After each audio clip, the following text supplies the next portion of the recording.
Voici 3 concepts que tu devrais absolument connaître à propos des zones de support et de résistance. Quelque part dans la vidéo, je vais te laisser un bonus.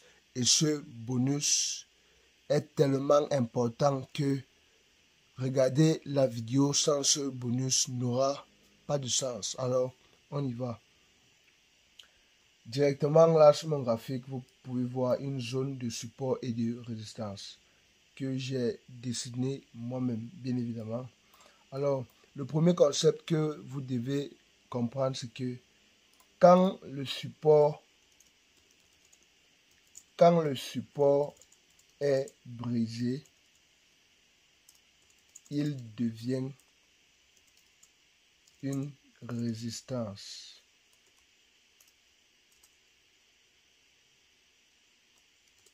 Voici le point numéro 1. Quand le support est brisé, il devient une résistance. Alors, je m'explique. Là, nous avons zone de résistance, zone de support. Alors, si le prix casse la zone de support, si le prix brise cette zone de support et que ça vient ici en bas, un peu comme vous pouvez voir là sur mon graphique, là on peut clairement voir que la zone de support a été brisée à ce niveau.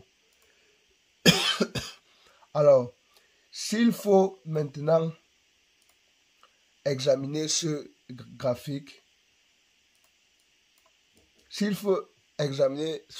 maintenant en temps réel, parce que ce côté-ci, le côté droit du graphique est le côté actuel du graphique, vous voyez un peu, parce que tout ce qui est du côté gauche est déjà du passé. Et maintenant, le côté droit, maintenant, c'est le présent. Donc, s'il faut se focaliser sur le graphique présent et l'analyser, on verra que la zone de support a été brisée et maintenant, on peut voir que cette zone de support est maintenant une zone de résistance pour ce nouveau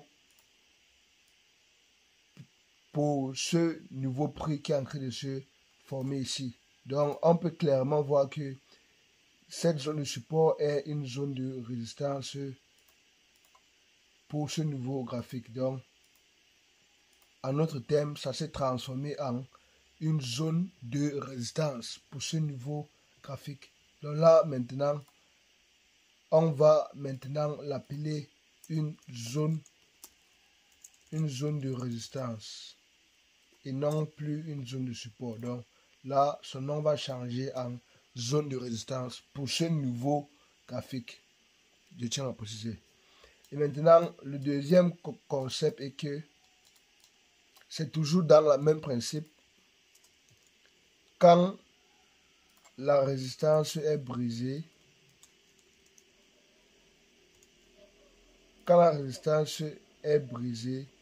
il devient un support. Quand la résistance est brisée, il devient un support. C'est-à-dire, si on voit le prix un peu effacé ici. Si on voit le prix monter, ça monte à ce niveau et on voit le graphique ici en haut. Vous voyez clairement que la zone de résistance a été cassée, ça a été brisé à ce niveau. Donc, pour ce nouveau graphique qui s'est formé ici en haut, cette zone qui était une résistance au passé est maintenant une zone de support pour le nouveau graphique qui vient de se former. Donc là, ça devient une zone de support pour ce nouveau graphique. Comme je l'ai dit, tout ce qui est du côté gauche est du passé et tout ce qui est du côté droit est le présent. Vous voyez un peu, donc là, pour ce nouveau graphique qui s'est formé ici, cette zone de résistance s'est transformée en une zone de support. Maintenant, le troisième concept est que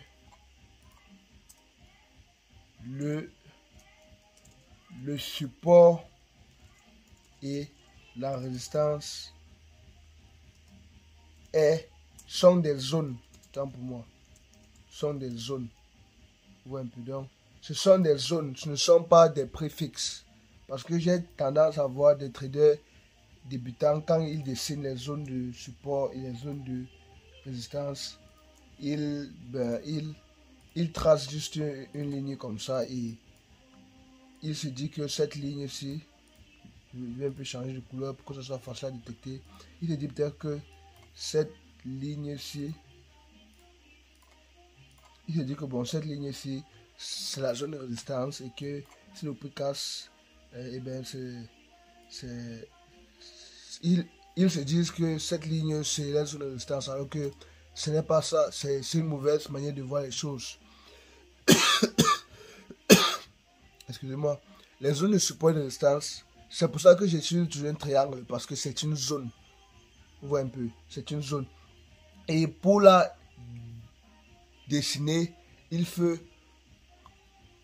connecter, comme vous pouvez voir ici, il faut connecter les prix. Vous voyez un peu, comme par exemple ici, je connecte le côté bas du prix au côté haut ici.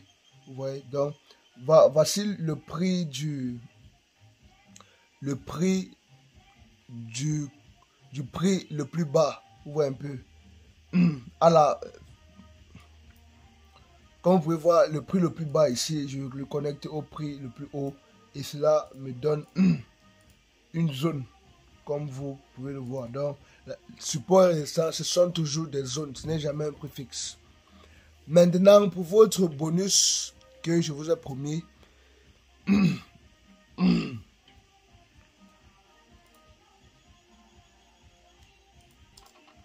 et bien voici votre bonus.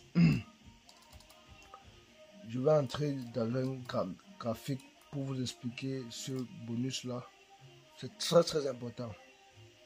Et bien le bonus est que pour dessiner les zones de résistance et de support, il faut les dessiner uniquement quand le chandelier a pris sa clôture, quand le chandelier a été fermé.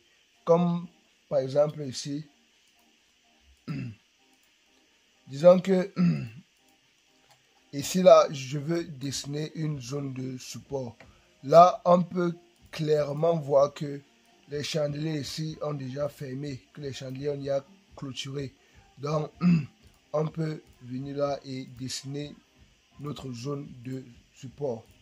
Et ça fait en sorte que ça soit une zone de support valide.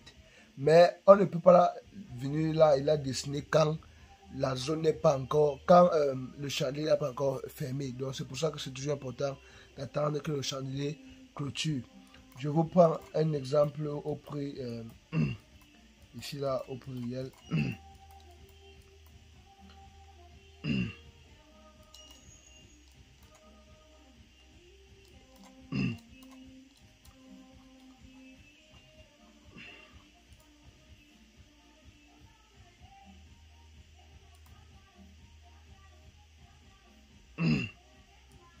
Comme vous pouvez voir ici, ça c'est un exemple, comme vous pouvez voir ici ce chandelier, là on peut clairement voir que ce chandelier n'a pas encore clôturé.